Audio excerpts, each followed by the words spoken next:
Dude, this is actually crazy though, because I was thinking about it. This is the first podcast I've done since September 2024. So it's been about a year and 3 months. This is the comeback Dude, podcast. I think that's exactly the time frame that Michael Jordan took off basketball in Are the you in the middle serious? retirement of his career. So it sounds like good timing. It was just a year and 3 months. All right, man. Well, this is the MJ comeback. Fuck it, dude. We'll just dive right into it. Let's do it. Oh yeah, but it's good to have you on the pod, man. It's been a long time coming that I actually wanted to have you on the pod and that I wanted to run this back. And for everybody listening, Jack is, oh, I'll let you introduce yourself, bro, but Jack's a friend of mine. He's also a mentor of mine in the creator space and entrepreneurial space. But yeah, bro, if you want to just introduce yourself real quick to everyone, and that'd be awesome. Sure. I'll give the Cliff Notes summary. So, I'm Jack. I'm a writer, creator, entrepreneur, retreat builder. I do a lot of different things in this space. I've done a lot of things in the creator space for the past few years, ranging from very practical creator consulting, marketing jobs, ghostwriting jobs to very, on the surface, unpractical astrology readings, tarot readings, spiritual coaching. So I've kind of done a lot within this space, and now I'm looking to sit at the intersection of those two extremes, practicality and spirituality. And that comes through in the projects that I'm building at Transcendence, Conscious Creators, various other things, which we can maybe dive into. But that's the Spark Notes. I was also a athlete back in the day. I used to play college football. I just retired a month ago. So now I'm fully back into the creator space and I'm stoked about it.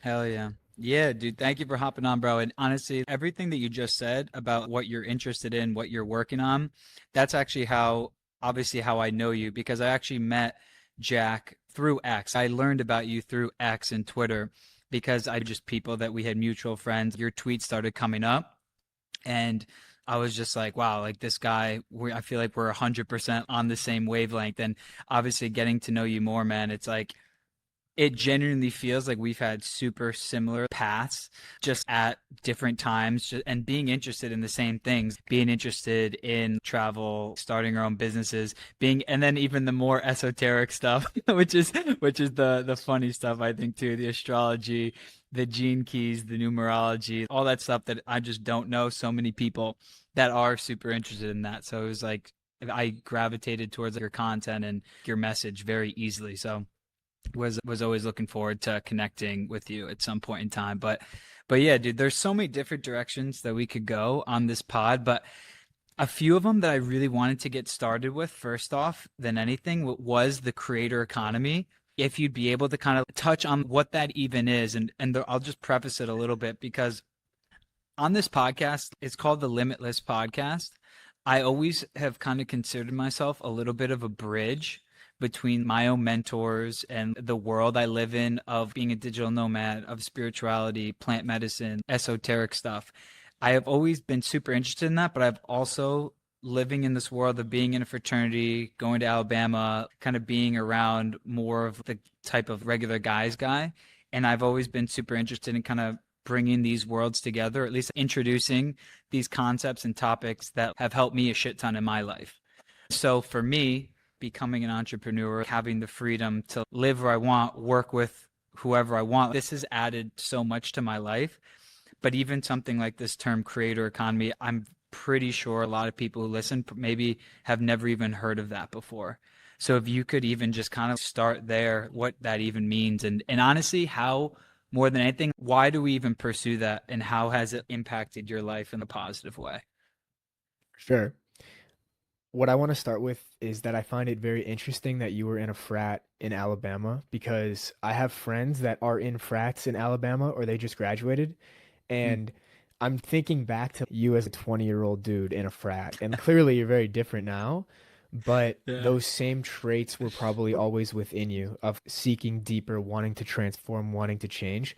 And it's cool to hear that somebody that comes from a frat at Alabama is now interested in astrology, plant medicine, spiritual things, because it's basically the complete opposite to what we're interested in terms of Yeah. what are most people at Alabama doing, or just a big college fraternity like that.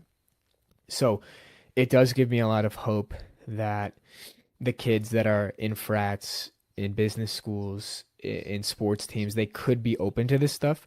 Something that we've talked about too is, and I've experienced, is more girls seem to be interested in the esoteric topics than guys.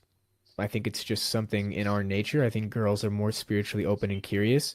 And when guys are interested in this woo-woo stuff, it's kind of unpractical. It doesn't make sense. I believe in the next 10 to 15 years, it'll all be much more mainstream and the stuff we're talking about will not be so crazy. Yeah. But this is the balance. This is the intersection of how do you have success in the worldly sense so that when you go meet back with your boys from Alabama, you're not just some hippie that makes no money, is interested in spirituality. You've used the spiritual concepts to become incredibly successful in the world. And that is the bridge that opens up this world to them. I was having a conversation at my hometown bar on Blackout Wednesday a few weeks ago with Yeah. one of my friends, and he's always followed my content. He's a really nice guy. He likes to travel and stuff, but he's, dude, I just don't believe in astrology. That can't be real. And I dropped one line. I was, yeah, I mean, I didn't either, but then I realized it could help me make more money. And he's, what? How? And so that was a bridge, right? How can you talk in people's language of, yeah, it's going to help you be more successful. It's going to help you be more energized. It's going to help you be more fulfilled. It might even help you in the dating market to get interested in this stuff. And then they're interested. Now, let me actually answer your question. What is the creator economy? The question that's coming up to my mind is I'm reading this book actually called Zero to One by Peter Thiel. Have you heard of this book? I've heard of it, but never read it before. I would highly recommend anybody that's interested in entrepreneurship read this book. It's really, really good. It's an Naval Ravikant-esque type of book. But what he talks about is, and Peter Thiel, for context, he built PayPal with Elon Musk. He's been an early stage investor in Facebook, many different big companies, this in the Silicon Valley. And he asks a crucial question to every single person he interviews of what is a contrarian belief that you hold that most people disagree with you with? And I think that's the foundation of a personal brand in the creator economy. Now, more so on the question of what is the creator economy, when I read this question in the book and I really sat with it, what is a belief that I hold that most people disagree with me on in conventional society is that I think jobs are a form of modern intellectual slavery. And that sounds quite jarring, right? And it goes against the common belief that you should go to college and you should get a job to be successful. But I think a job, unless it's incredibly aligned, is likely spiritual slavery. And Mm. what I mean by this is if you think back to a few hundred years ago when there was real physical slavery, slaves traded labor with their physical body in return for they had a place to live, they had a place to sleep, they had food to eat. In a similar way, people now are being forced to do work that they don't necessarily love or like to do in order to receive a salary, to make money, and to live. And so we live in this society where most people believe in order to survive and make money and have food on the table, I have to work a job. I think it's not the highest expression for humanity. I don't think the highest expression for any human being is working a job where they're told what to do. I think it's to be creative and be a creator and to tap into their divine nature and create something for the world to have value. And in the current world, we need money, but maybe in a future world, we won't need money. But that's a whole nother rabbit hole. Now, the creator economy is essentially this sector of the internet where people can use the internet and social media to attract attention and to build products or services of value to the world. And there's really not many limits in the creator economy other than the limits of your own mind and the limits of your own capacity and capability and skill set. So I can give a various examples of people that would exist within the creator economy. So a fitness coach exists in the creator economy. So does somebody that runs retreats. So does somebody that just creates content and makes a full-time living writing. But essentially, my belief is that the highest expression for somebody in the creator economy is to get paid to just be who they are. to be themselves.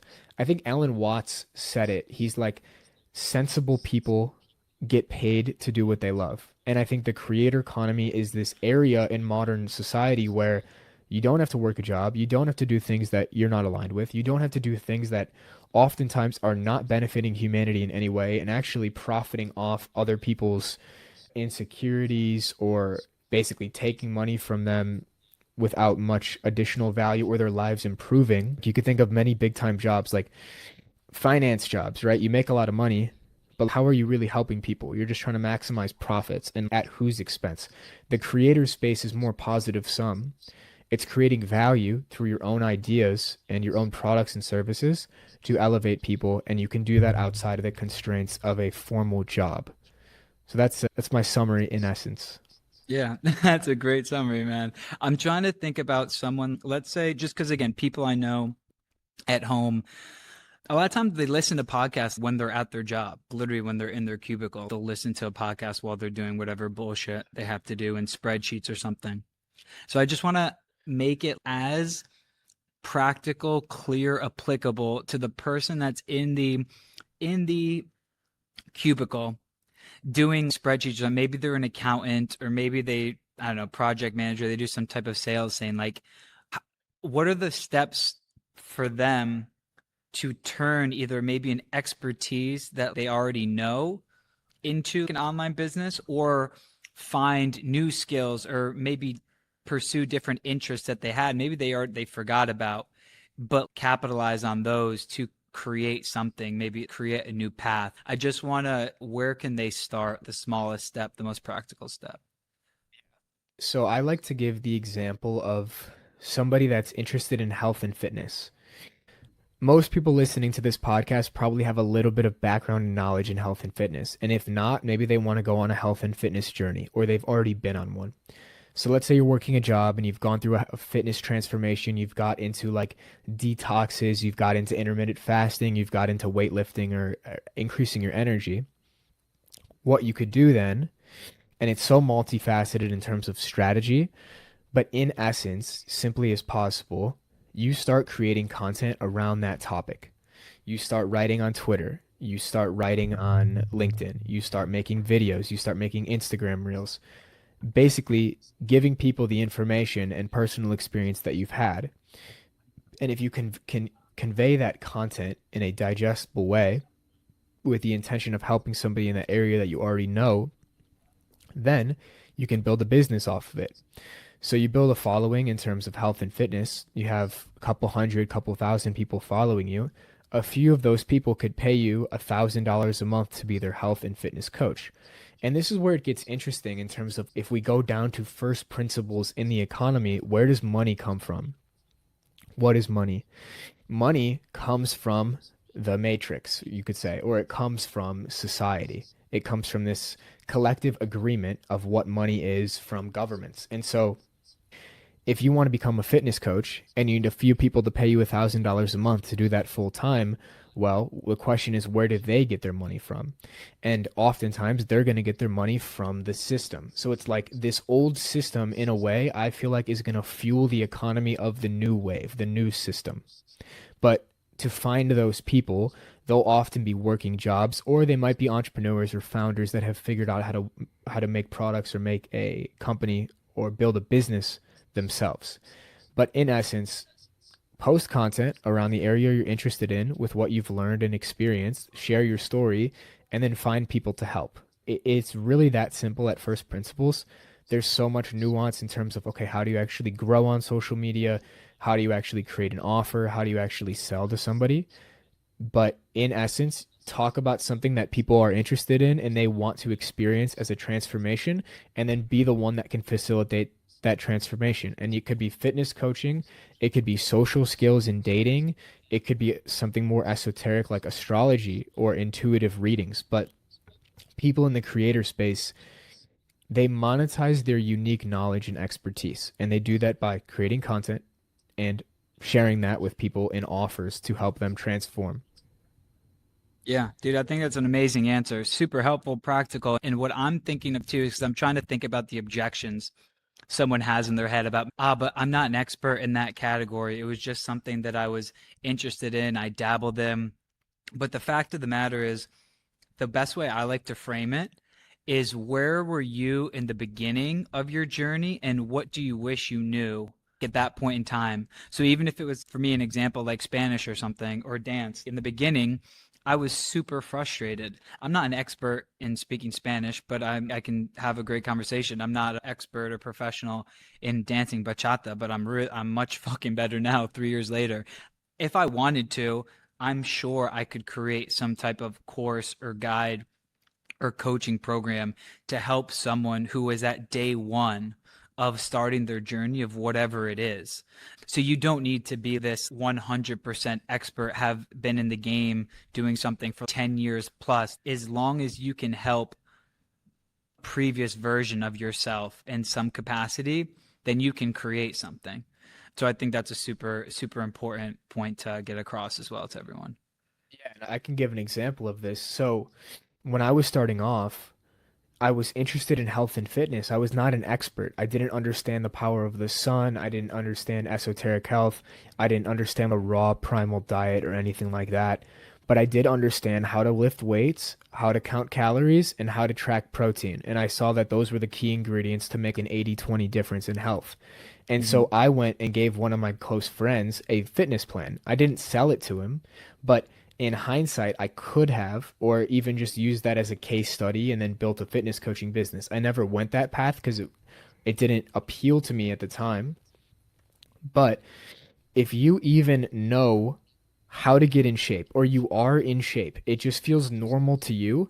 You know how to lift weights, you know a weightlifting plan, you know how to track your macros, and you know what the importance of protein and the importance of sleep. These things that are now second nature to you are foreign to a lot of people. And so you need to give yourself a little bit more credit. And even if Hmm. you're not in shape, you probably have other skill sets or complementary interests that you could help somebody with. Like if you're really good at sales or really good at speaking to people, you could help somebody with those type of social skills because you've had success with it. So you almost have to take an objective look at your life, look back where you were and where you are. What's the transformation you made? What's an area that you have a little bit more expertise in than average society? And if you're in decent shape, you are actually ahead of 90% of the population that's not in good shape. And so there are millions of people out there that you could help with your basic knowledge about health and fitness. Hmm. I have Yeah. friends out there that are in corporate jobs and they've maybe explored this a tiny bit, but they naturally are just in good shape. They enjoy it. They work out every day. They're disciplined. They like to eat well. They know exactly what to eat. They start exploring a little bit more esoteric things like maybe getting a red light or getting red light glasses and stuff. Like these people could go build a fitness coaching business and leave their job and create a business on the internet if they wanted to. They just don't think of it because it's just normal to them. It's just who they are. Hmm. Yeah. 100%. And I think that a really important thing of even why we're diving into this and why I'm asking you, how can people even get started? It's what's the benefits? What is the main point of it, of that, why someone would want to do this? And I have my own reasons about how my life has improved tenfold since I decided to go all in on myself and carve out this path for me. But I'm curious from your perspective, why did you take this path? And do you feel like it's for everybody? Or what do you see as the biggest benefits of taking this kind of creator path? I think it could be for everybody, but it will manifest differently for everybody. I also think, okay, let me go back to my own story. So, why did I get into it? I got into it because I was incredibly misaligned in what I was doing. I was working at a desk, I was working in a cubicle, I was constantly escaping reality with food, with weed. Even when I was quote unquote working at that finance job, I was always doing something else. I was reading my own book, I was watching football highlights, I was doing anything but the work. Mhm. And it came to this breaking point where I was like, this is terrible. And it actually came from a question from my supervisor. He's like, did you like this internship? And I was like, to be honest, no. That was the first person I admitted it to, that I didn't like it. And then because I admitted I didn't like it, it freed my mind to start thinking about other possibilities. I think people don't get into this space because they never create the space or admit to themselves that they don't like what they're doing. Yeah. Or if they do know that they don't like what they're doing, they don't know another path. They don't know another way. And that's where you start self-educating. I started listening to podcasts. I started hearing these people talk about you can just write about your interest on the internet and make a full-time living from it. And that was holy shit. Okay, I see two paths before me now. Path one is stay on this finance track and get a job. And okay, where does that lead me in 20, 30 years? What kind of lifestyle do I have? What do I look like? Maybe from a financial perspective, it would be good, but I see myself getting fat. I see myself getting old. I see myself going bald, all these things. The other path is if I could find a way to make money online and do something I'm interested in, one, I'm never going to actually formally work a day in my life, which means doing something I don't want to do because I'm aligned. But now it opens the possibilities of I could live anywhere in the world. I can create my own schedule. I don't have to wear a suit and tie if I don't want to. If I do want to, I could, but I don't have to do anything that I don't want to do. And so it became very obvious that these two paths were before me. And so I just pursued the second path relentlessly.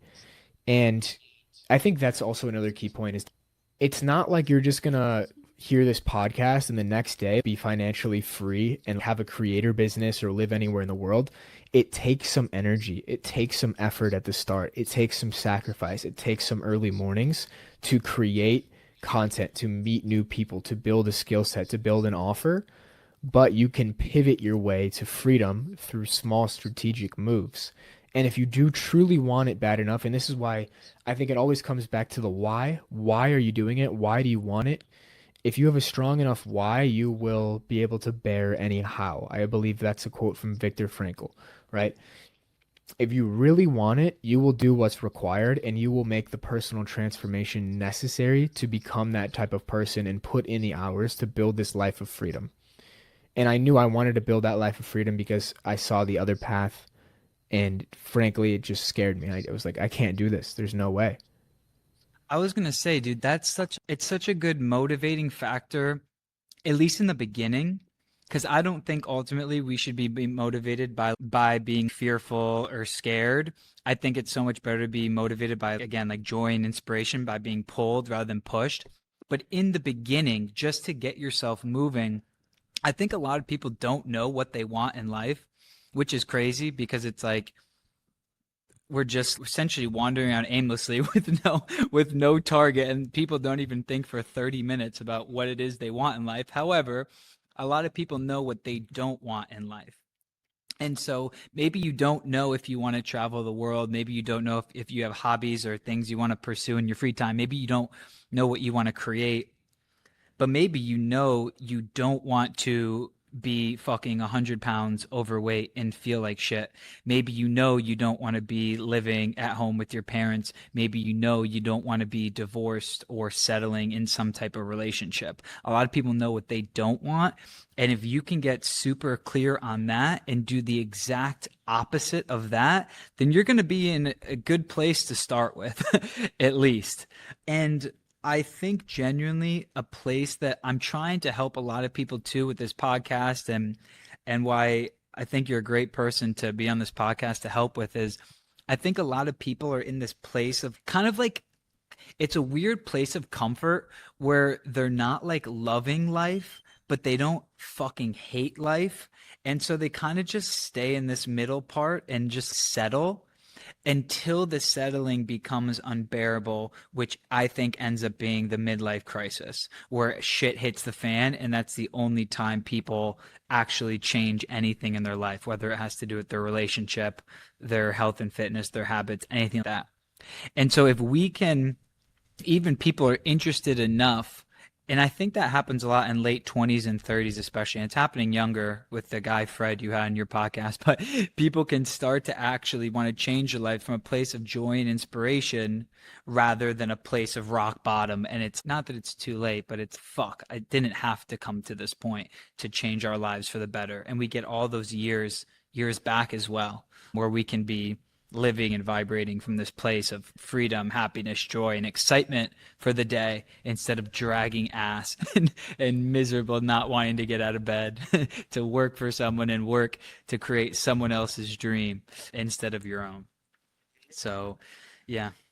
Yeah, I think oftentimes it's people don't want to look at what they don't want because it's uncomfortable. Yeah. And we have all these deep programs around these negative emotions, feeling disgust, feeling anger, feeling fear, feeling worried. But in reality, they're just expressions of human nature. To really find out what you want, you have to be able to be with all the parts of you that don't want something. So I experienced this pretty profoundly in an ayahuasca ceremony. And it's also written in this book called The Prophet by Khalil Gibran. He says, the cup that holds your joy only has as much, this is paraphrasing, the cup that holds your joy only has as much volume as the container within it. That's a paraphrase. What he's basically saying there is your experience to your ability to experience joy and love is equally proportional to the amount of sorrow, sadness, fear, and anger you're able to hold. They're Hmm. inversely correlated. And so the ayahuasca example is there was one night of a ceremony where I was in the depths of fear to an extreme that I had never experienced before. I thought I was going to die, basically, for 4 straight hours, which in DMT time feels like days. Time is distorted.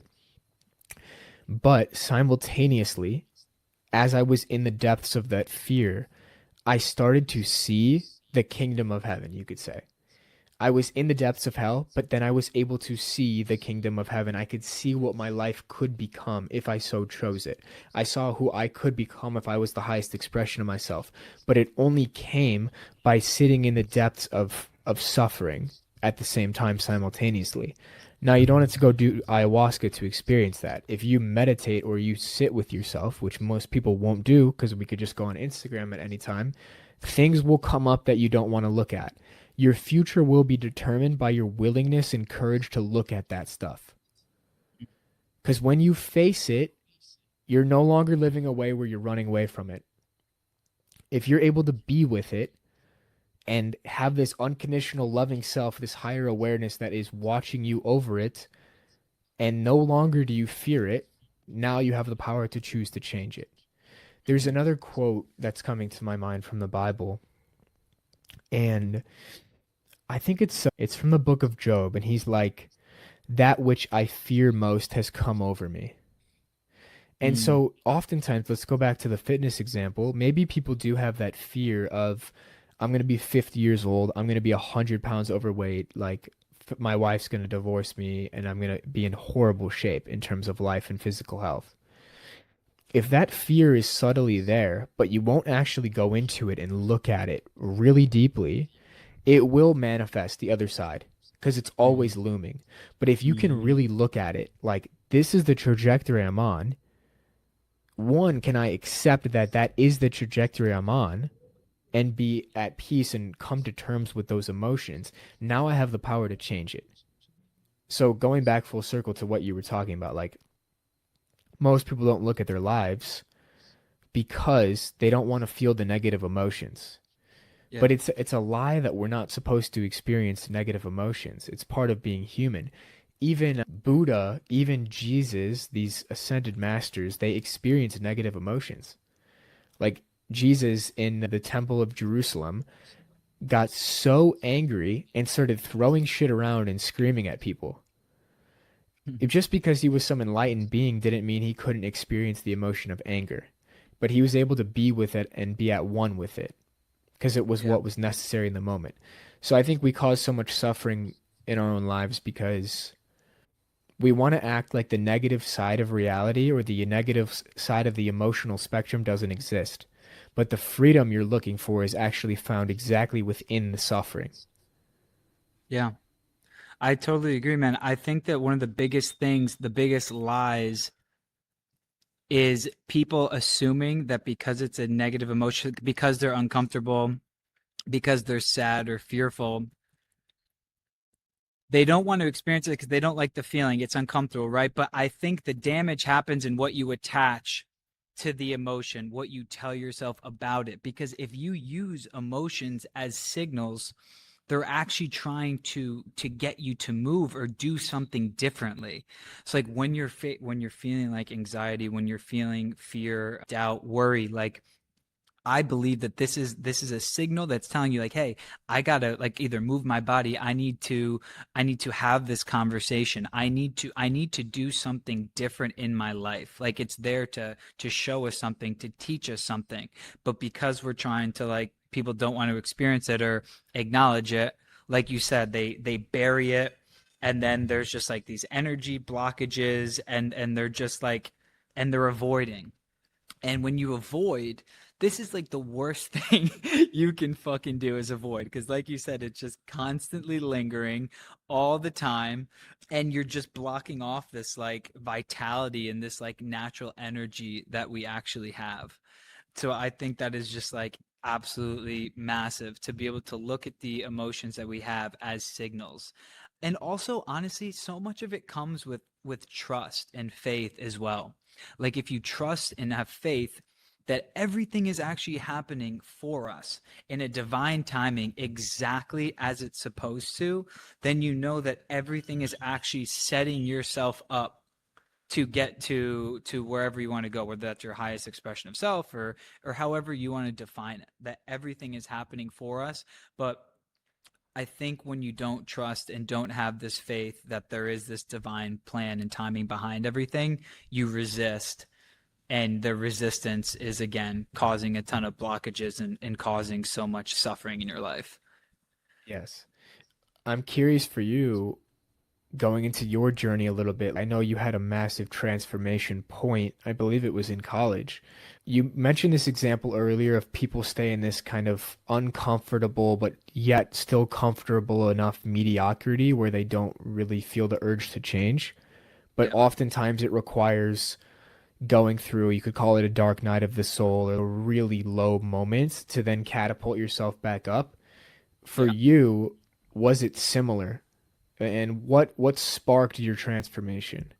Yeah, dude, it's a great question. For me, unfortunately, it was not unfortunately in the grand scheme, but at the time it was unfortunate, right? It was a rock bottom moment. And so I felt like I had no choice. And that's what I'm trying to do here is help. If you have a rock bottom, it's actually not so bad because there's only one way up. But if we can prevent that, then that's what we're here to do as well. But my own was, yeah, it was when I was in college at Alabama. It was my sophomore year. I had I was starting to get extremely anxious, like extremely anxious to the point where I was having panic attacks. This was around just social circles, around girls, just all the time. Getting extremely anxious, I had my first panic attacks where I thought I was literally gonna die. I didn't know what the fuck was going on. I was so confused at 19 years old. So I remember going to the doctor and he wrote me a script to go to a psychiatrist. Was talking to a psychiatrist. She gave me a script for antidepressants. So I was taking Zoloft, this antidepressants medication, but also still taking a ton of shit like Xanax, fucking drinking to the point of blacking out, doing coke, mixing all of this shit. So I was just absolutely out of my mind in a shitty place. And again, I was overweight, just anxious, depressed, actually to a point where I was suicidal. And so I was at the time, I knew I wasn't doing well. I didn't know how to improve myself, but I think at the time when I reflect back, I was subconsciously looking for ways to help myself and improve myself. Like I would have done anything to be out of that headspace. And what actually was the click for me, I was 21, it was on the end of 21 or beginning of 22 years old. So about 19 to beginning of 22 is just the worst time of my life. I met a girl at a bar. It was an Alabama bar in Boston. I had an internship in Boston. At the bar, the girl was getting kind of philosophical. And I had never had this type of conversation before at 22. And she asked me, "What do you believe in?" And I couldn't answer the question. I was like, "What do I believe in? I have no idea. What do you mean by that?" And she was like, Well, I believe in like Stoicism, this philosophy, and I had never heard of this in my life. Stoicism. I was like, "What's that?" And she's like, "Oh, it's great. Like it's this philosophy." She's like, "You should try this book. Read this book called The Daily Stoic." And I hadn't Yes. read a book at that time in a decade. Just again, still anxious, overweight, just not in a good place. And I was like, "Fuck it." I was like, "I'll do anything. I'll do anything to not feel this bad." And I got the book and was just and read one page a night because I didn't even have the attention span for more than that. But I started to implement what was from this book, and it was all about controlling what you could control and assembling your life action by action. So I just became hyper vigilant about every single action I took on like whether I thought it was going to help me get to where I want to go. So with my nutrition, like moving my body, reading this book, like is there a situation? Is it in my control or out of my control? Out of my control? I don't need to fucking worry about it. And I just started feeling so much better, man. And then reading the book led me to podcasts and Ryan Holiday and down the rabbit hole. Here we go. That Yep. we'll eventually talk about esoteric concepts in astrology. But that's where it happened. So I obviously at that point in time, 19 to 21 years old, literally anxious, depressed, got to a point of being literally suicidal. So I don't want that to happen to anyone. However, it's not the worst thing in the world thinking back, because obviously that's what brought me here. And also learning from guys like Alan Watts and Eckhart Tolle, oftentimes this suffering is a catalyst for Right. you in your life, and it really introduces you to everything we've been talking about and the nature of reality and why we're here. And you ask the bigger questions in the end. So suffering's been my greatest teacher. And honestly, one of the other things it's given me more than anything, I would say, is compassion for other people. I think that if I had not gotten so anxious, depressed, suicidal, that I would not nearly have the compassion that I do right now, which is why I am making this podcast. This is why I have my fitness business. It was always to help other people because I defined my purpose when I was 22 as I remember writing it down. I remember exactly where I was writing this down. I was reading a lot of Jay Shetty, Think Like a Monk. He was talking about purpose. I was like, what's my purpose? And I was like, I want to learn how to live the highest quality of life possible and share what I learn along the way with others. And so that's kind of how I view my life as well. Is a lot of this is for me. I want to live the greatest fucking life possible. I want to become the man that I know I can be. I want to live in the beautiful places. I want to have the best life possible, learn whatever it that means, and help other people do the exact same thing, whether it's through my method or their own method. I just want people to live like to their highest expression and the greatest lives, highest quality that they possibly can. So that's to answer your question, full circle. That's the driving force behind all this, which I am thankful for because I do have a lot of intrinsic motivation and I will probably do the shit until the day I die because it's just because I'll remember that feeling forever. And I never want anyone to feel like I did at that point in time in my life. So, yeah, that's where we are here. Beautiful. Thank you for sharing that so in depth and so vulnerably. Really, I think it's super inspiring because somebody looks at you now and you're in this beautiful beach town in Mexico. You're jacked. You look like you got it all together, but there was a moment where you didn't. And I mean, I went through a similar valley, I could say, where I was struggling a lot, which we could get into. But what I always find interesting is that that almost cascade into a valley, which is then later on turns into a higher ascension from the rock bottom.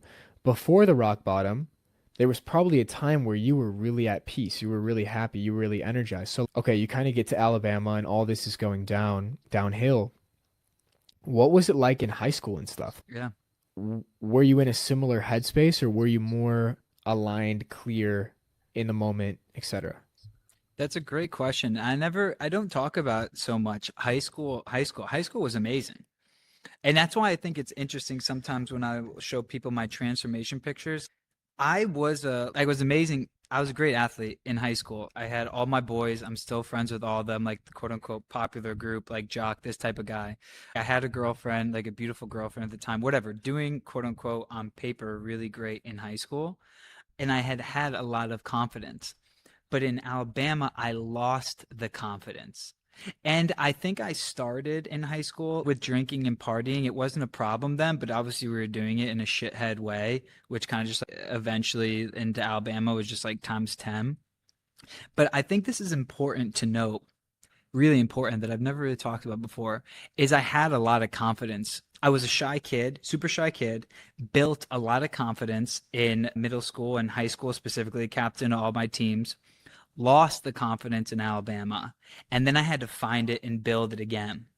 So I think this is really important to note because you're not just like one way for your whole life. Like you can actually construct who you want to be, and it can fluctuate.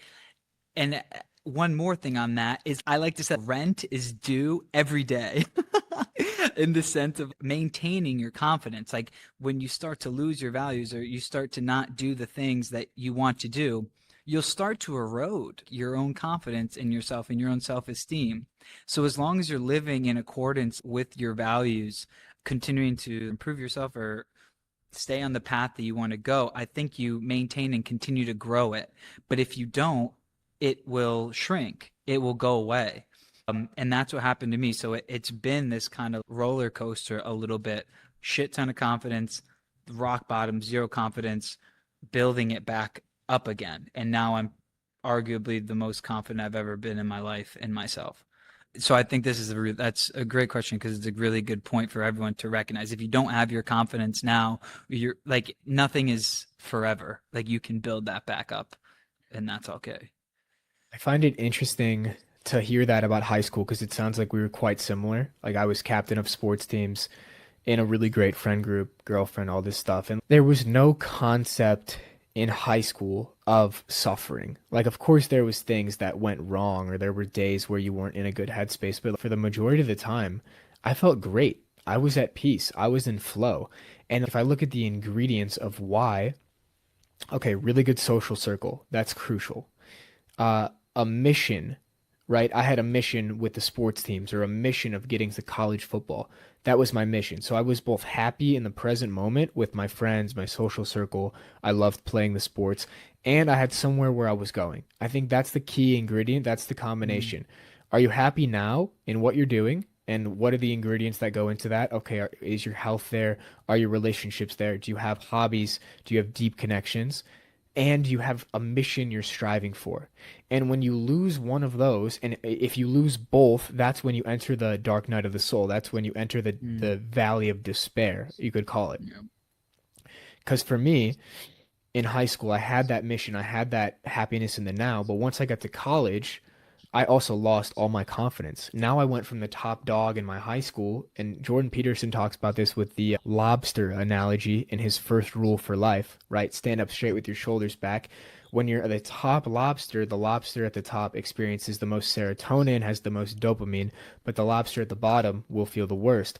And so I went from that top of the food chain, you could call it, in high school to the bottom in college. Yeah, I was on the football team, but within the football team, I was basically at the bottom. I didn't have that same social circle that I had in high school. And so my happiness in the now was decaying because football was really hard. I wasn't having that much fun. I didn't feel like I was really a part of the group. And the vision I had for my future was also non-existent because maybe when I got to college, it was like I want to play on the team and maybe even go to the NFL. But as those things started to fade away, what took what took that place energetically? Different addictions, escapism, video games, weed, porn, all this stuff. And my friend, his name is Normal Guy on Twitter, Normal Guy. He's great follow. I'm gonna launch a podcast with him soon. He put I think he put out a tweet something along these lines of like all addictions are trying to lead you closer to God. Mm, And I was hanging out with a friend last night and we were talking about this. Why do we like to use nicotine? Why do people drink? Why do people have all these addictions to social media? They're trying to use those tools to get into flow state, to be mm-hmm, one with reality, to be completely present, and then to be, you could say, connected to God. And so In my journey, I got into all these different addictions as a way to try to be more present, to try to be more in flow. But because I was getting them from outside, they were always futile and they always made me feel worse. Whereas if I go back to high school or even middle school, I was naturally present and in flow because I was doing things I loved intrinsically. I was with people that I loved and I had somewhere to go. I had a vision. And I lost that in college. And it wasn't until I reestablished those ingredients that I started to feel better. Yeah. That makes a lot of sense, dude. I've never actually put the pieces together about why that time in my life in high school was going so well. But that makes a lot of sense. And McConaughey talks about that all the time in Green Lights. It's like write down, take note of what's working Right. along the way, because a lot of time people will write or confide in others only when things are not going well for them. And and they forget what was going well on the way. But could you say those three one more time? I think just to mirror back, you were saying you had the mission and purpose, which was sports for you at the time, which was also for me great relationships, which is obviously I think everyone understands that's super important. What was the last one? Doing stuff you love. So for me, Doing it was stuff you love. playing sports. I played sports Yeah. every day. Didn't matter. Football, baseball, basketball, even playing Yeah. video games. Like that got Yeah. me into flow. But it wasn't playing video games to the point of addiction. It was like I enjoy doing this.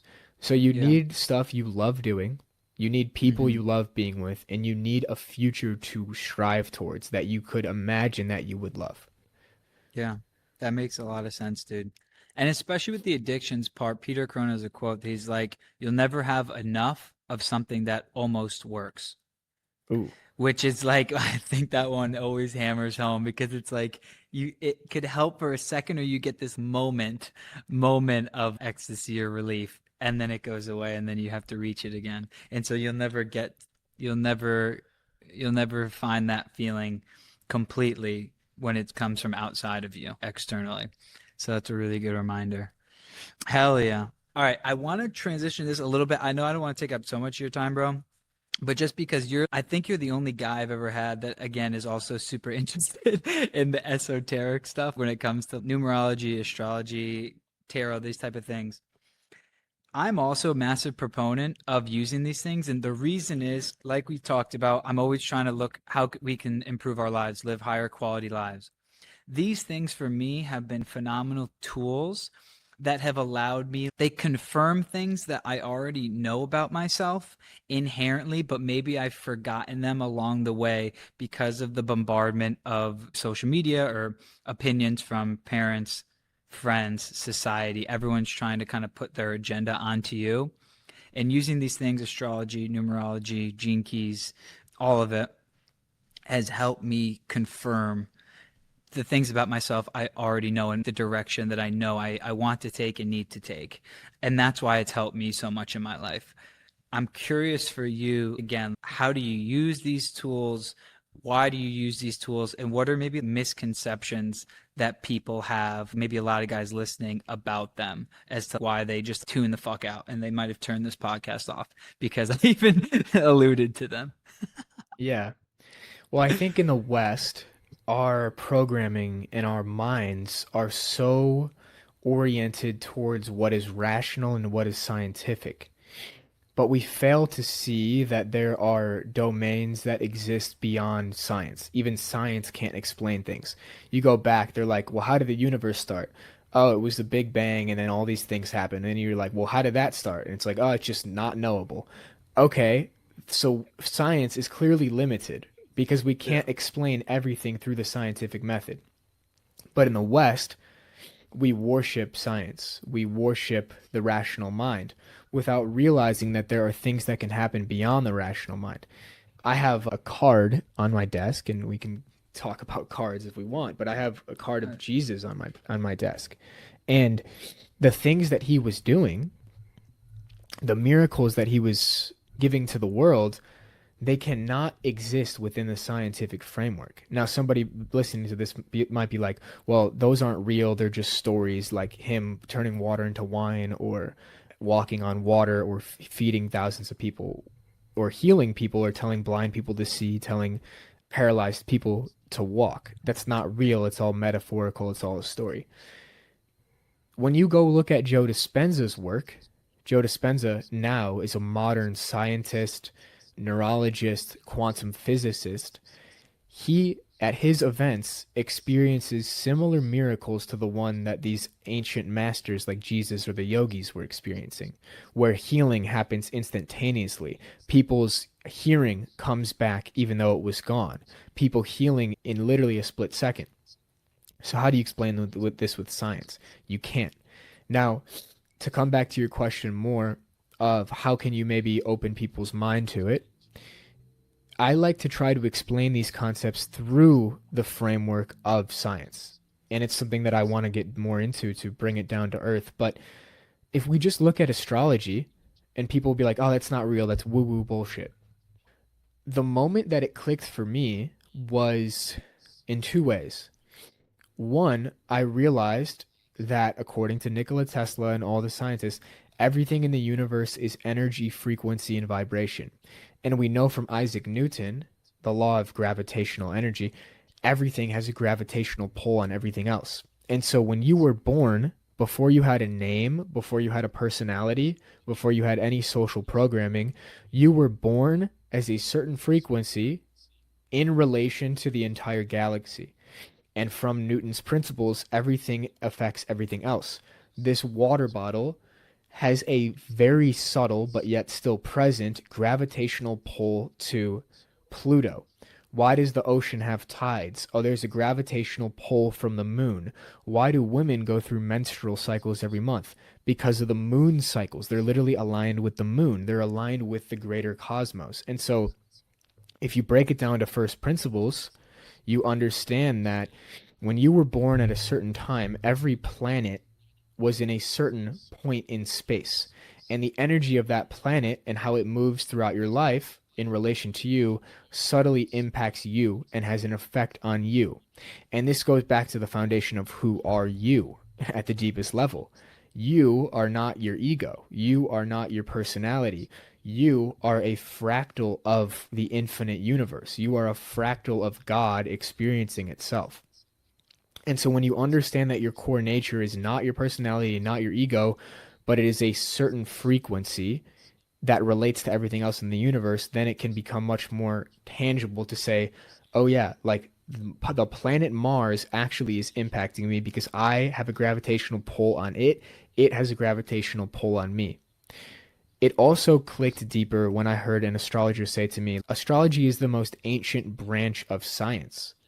It's not scientific anymore in the rational sense or the conventional university sense, but it is the most ancient branch of science that has been studied by humans for thousands of years.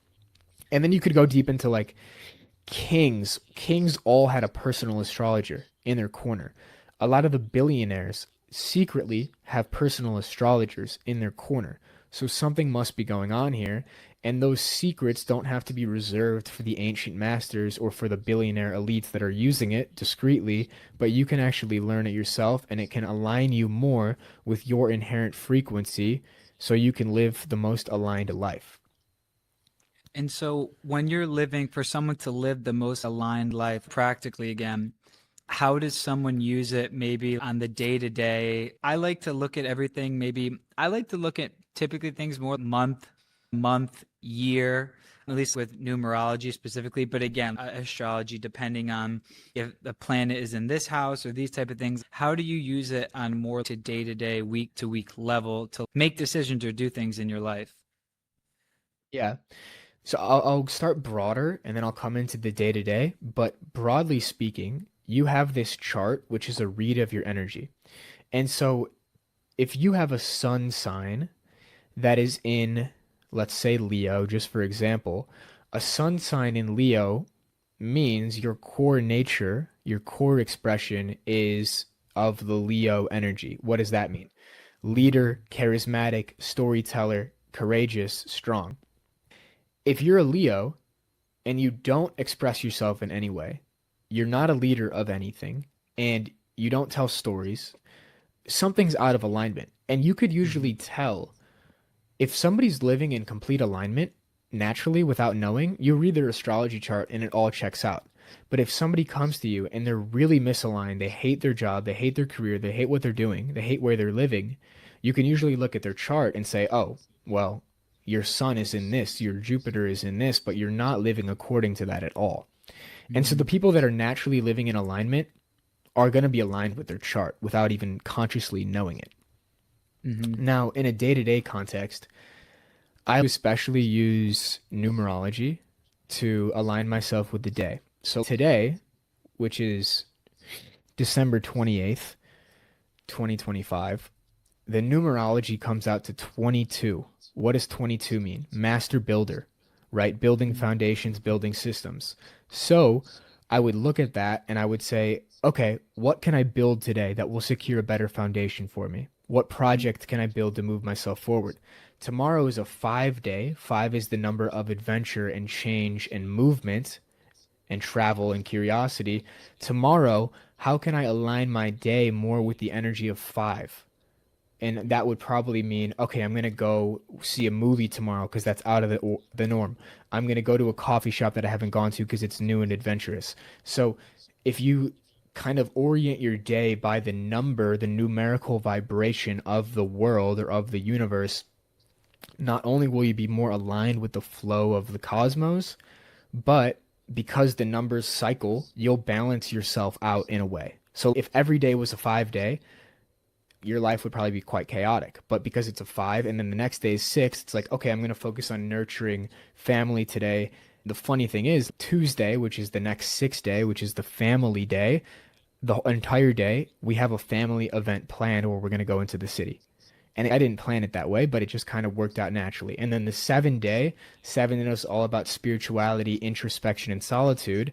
I probably want to spend that day and I want to devote a little bit more time and energy into sitting with myself that day. So it's not necessarily that it's true. I do think it is true.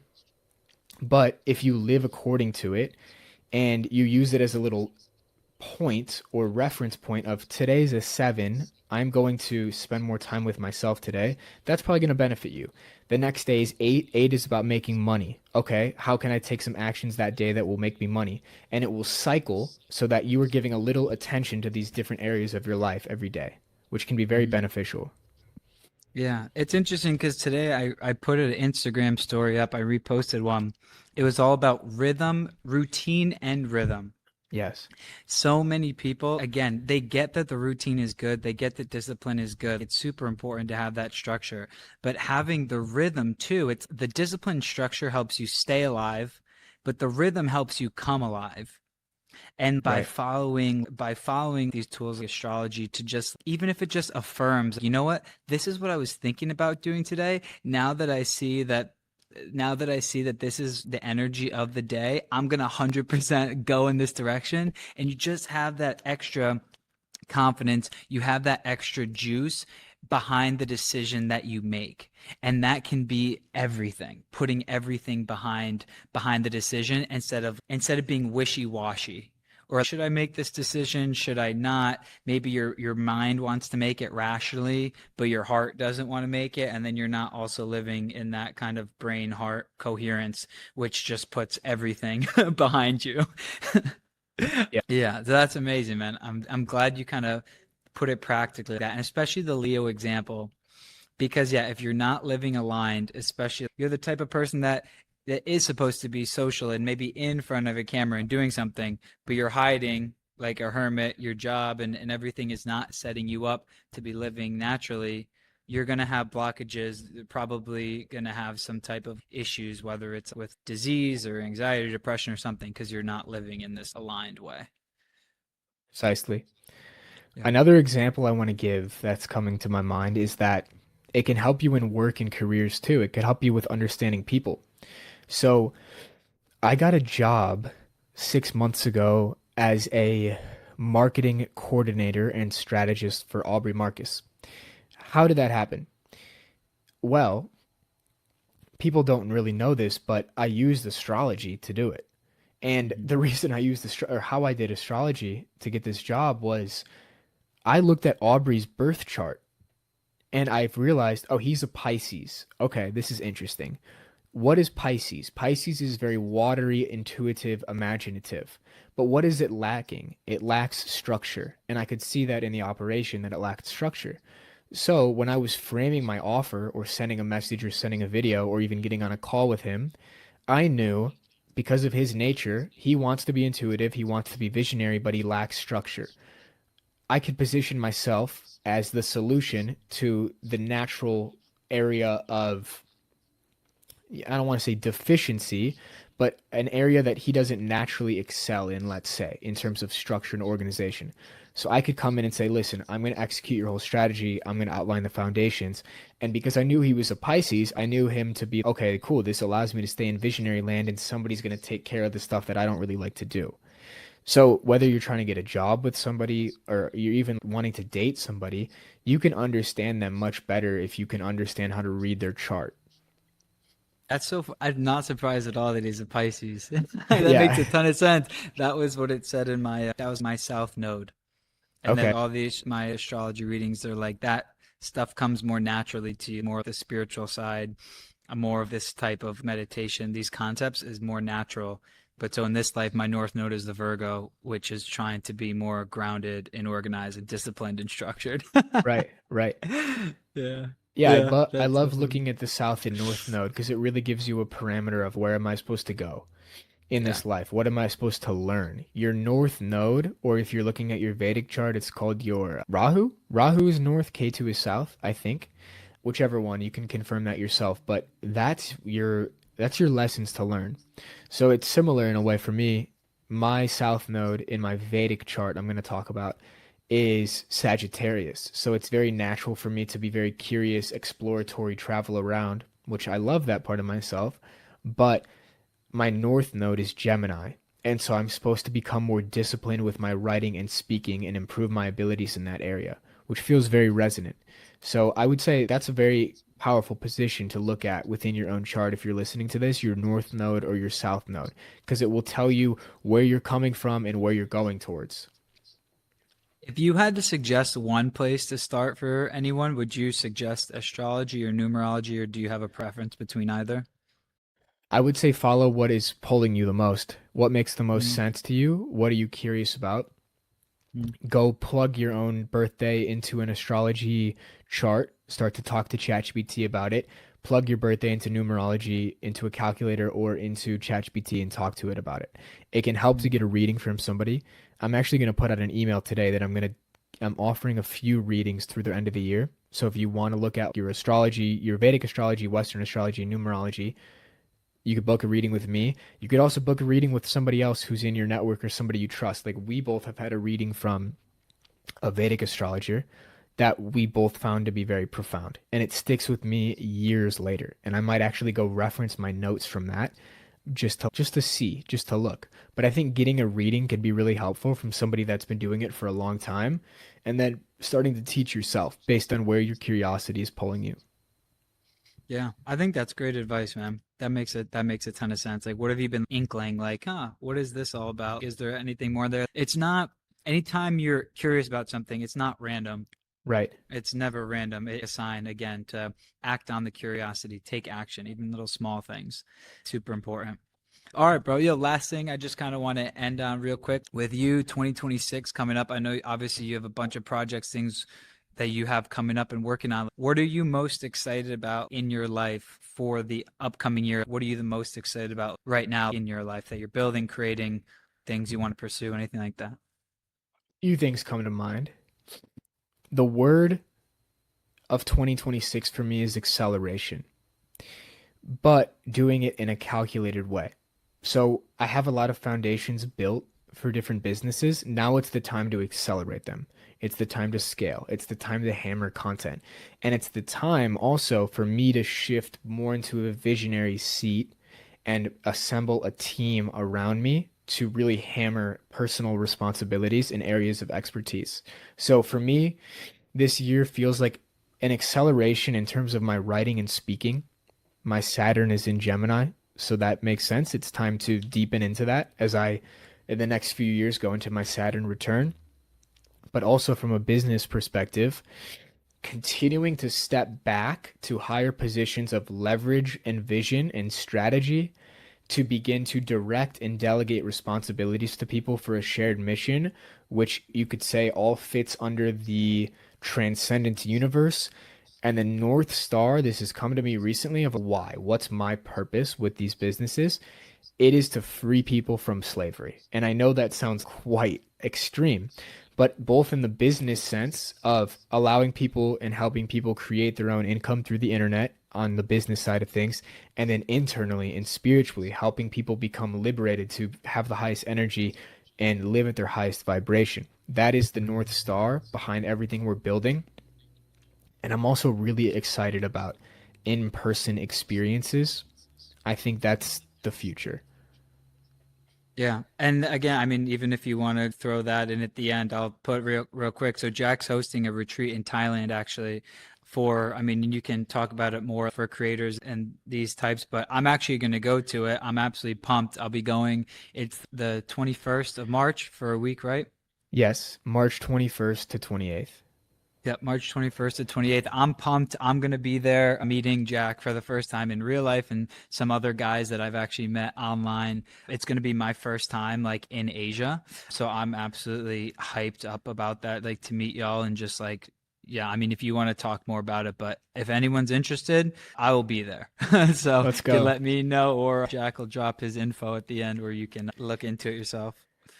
Yeah, I'm super stoked about it. Like this will be the fourth retreat that I've run, and there's really been nothing that compares to running an in-person retreat versus anything online. Just being together. I think like the highest expression of being human is actualizing your potential, but it's doing it with people that are very similar to you and you can build with and you can be in community with. And so I think these retreats are going to be an area that I focus on much more because I've felt how powerful they are and how much they resonate with my own energy and how much fun people have.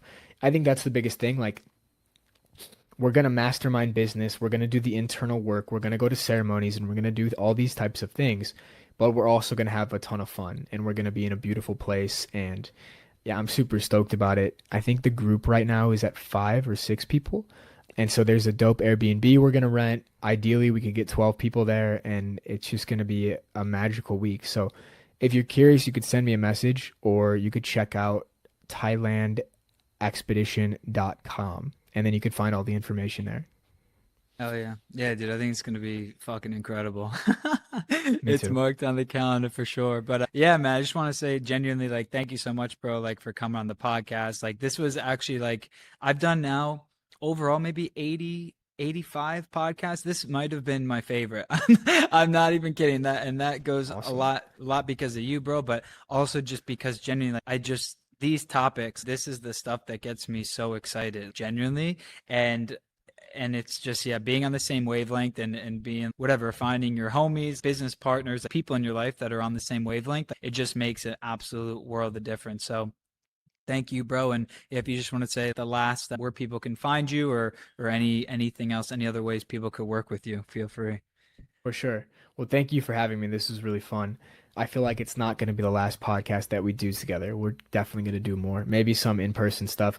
Also, be on the lookout for some in-person stuff with Brandon and I in terms of maybe co-living experiences for creators, entrepreneurs. We're talking about some things. If you want to find me, every social media is Jack Moses Zero, and my personal website is thejackmoses.com, and you could find everything there.